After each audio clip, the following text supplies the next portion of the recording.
Labadiena, gerbėmi visaginiečiai.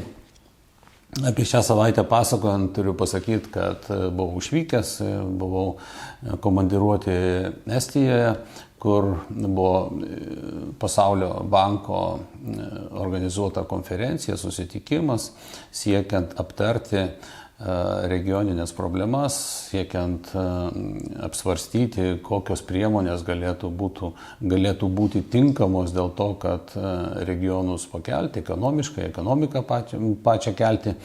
Ir čia aš atstovavau ne tik Visagino miestą, bet ir funkcinę zoną, kurią, priminsiu, sudaro Visaginas, Ignalina, Zarasai. Ir taip pat kalbėjau nuo viso Utenos regiono. Tai labai svarbus susitikimai, tikrai tai labai svarbu pristatyti regioną, pristatyti savo matymą, kaip tą regioną reikėtų vystyti ir su kokiais iššūkiais susiduriam. Ir aišku, jeigu pavyksta ir Pasaulio bankas atkreipia dėmesį į mūsų idėjas, kaip jas realizuoti ir taip toliau, tai tikrai labai svarbu. Ypač jau dabar kalbant apie kitą finansinį periodą, apie kitą finansinės galimybės, kurios prasidės nuo 2028 metų iki 2034. Taigi jau dabar kalbame apie tos dalykus, kuriuos reikės turėti po kitame finansinėme periode. Čia tikrai džiugu tai, kad Pasaulio banko atstovai atkreipė dėmesį, kad Visagino paruošta strategija turbūt tikrai atitinka ir regiono lūkesčius, ir strategijoje kalbama ne tiek apie vienos savivaldybės, taip pat ir apie kaimyninių savivaldybių projektus. Taigi, tai mūsų strategija apima jau regioninę strategiją. Ir džiugu tai, kad po konferencijos su Pasaulio banko atstovais kalbantis pavyko, kad praktiškai visi mūsų regiono projektai būsimoje finansinėje perspektyvoje yra įrašyti ir labai tikimės, kad toje perspektyvoje ir finansiniai resursai taip pat atsiras. Ir čia aš noriu pasakyti, kad vienas iš svarbiausių mero funkcijų, atstovauti savivaldybę ir ne tik tai atstovauti, atliepiant tuos tokius buitinius klausimus savivaldybėje, bet ir numatant ateitį, numatant gairias ir atstovaujant įtikinti finansinės institucijas, kad jos tai paremtų. Na, dabar atsakysiu tuos klausimus, kuriuos gavau šią savaitę. Pirmasis iš jų – Visagino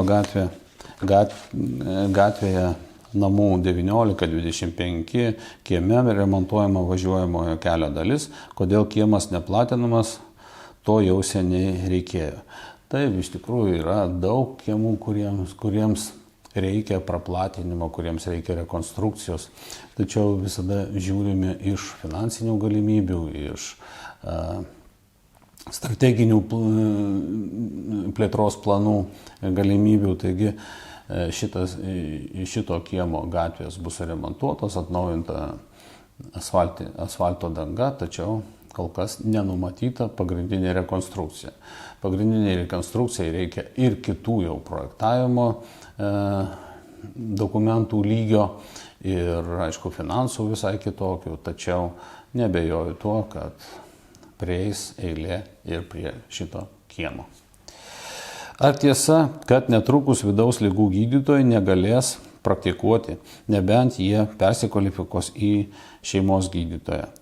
Taip, tai yra tiesa, nuo 2027 metų jau reikės gydytojams persikvalifikuoti į šeimos gydytojus, tačiau tai liečia pirmos eilės gydymo specialistus, tai kalba apie mūsų poliklinikas ir manau, kad pakankamai laiko yra tam, kad jie galėtų persikvalifikuoti ir atitikti teisės aktus.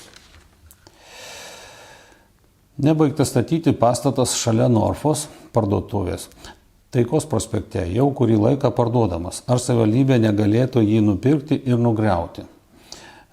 Klausimas yra matyt susijęs su tuo, kad pagaliau pavyko nupirkti pastatą, kuris buvo apleistas adresu Sedulinos alėja 13 ir dabar ruošiamas tarybos sprendimo projektas dėl to, kad priimti sprendimą jį nugriauti ir sutvarkyti tą teritoriją. Tai tikrai, jeigu sutampa su savivaldybės vizija, sutampa su finansinėmis galimybėmis ir numatytais planais, tai savivaldybė visada svarsto tokius klausimus, tačiau kol kas šios teritorijos dar tuose planuose nėra, bet jeigu taip atsitiks, kad jis ir toliau liks apleistas ir mes ten turėsime planų, finansų, idėjų ir taip toliau, tai tikrai svarstysime galimybę dėl jo nupirkimo.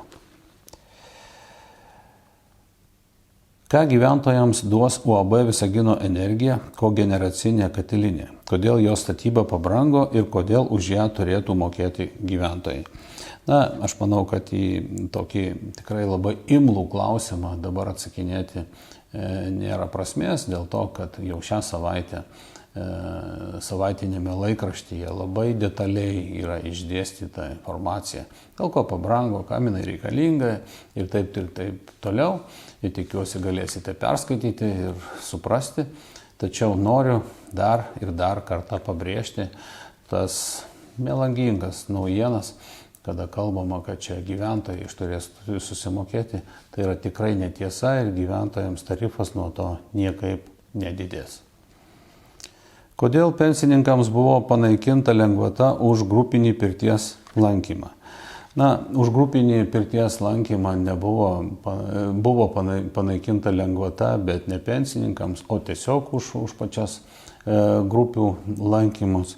Tačiau pasiaiškinus, netgi pabendravus su gyventoja, kuri buvo atėjus pas mane į priėmimą, supratau, kad yra ne visai sąžiningos veiklos ir iš tų pačių mūsų pensininkų grupių, kada nuperka sauną vienas asmuo kaip grupiai, tačiau pasinaudoja savo statusu kaip pensininko, turi nuolaidą, tačiau pasitaiko atveju ir tokių, kada nupirkęs jau pasikviečia visiškai nebe pensinio amžiaus žmonės ir naudojasi su lengvata. Tačiau tai nėra taip jau kažkaip kritiška, kadangi grupėmis, tačiau galima naudoti sauną ir baseinų individualiai ir gauti pilną nuolaidą, visus 50%, ir tą padaryti labai nesunku Vilties 5 mūsų didžiajame baseine. Ar galima priversti savininkus pašalinti nugriauto pastato šalia Lidl parduotuvės pamatų liekanas, jos tikrai gadina vaizdą? Tikrai sutinku, kad ir tie pamatai gadina vaizdą ir dabar, kai ką tik minėtas nupirktas savivaldybės pastatas Sedulinos 13, tikrai gadina vaizdą ir 13, kaip jau ir sakiau, planuojame nugriauti, sutvarkyti teritoriją. Taip pat jau yra pradėtos dėrybos su savininkais, kuriems priklauso ir šis sklypas, ir tie pamatai, kad bendrai kartu su savivaldybė priimti tam tikrus sprendimus ir sutvarkyti visą teritoriją, kad mūsų miestas tikrai pagražėtų, būtų patrauklesnis. Ir jeigu viską sutarsime, taip kaip esu jau pradėjęs tartis, manau, kad galbūt ir nereikės nieko privertinėti. Kodėl nuo savivaldybės administracijos pastato dingo Ukrainos vėliava? Noriu pareikšti labai atvirai, tvirtai, kad jokis palaikymas Ukrainos nesumažėjo, o vėliava matyt pasikeitė dėl paprastų žmogiškų klaidų ir žmogus pakėlė vėliavą ES, bet ne Ukrainos, tai bus iš tikrųjų pataisyta, kadangi savivaldybė palaiko ir palaikys Ukrainą. Taigi atsakiau į visus klausimus, o dabar tikrai labai noriu pasidžiaugti ir pats balsavęs, ir kitus kviečiu balsuoti už mūsų miestą, siekiant gauti tą koncertą, tikrai aukšto lygio koncertą.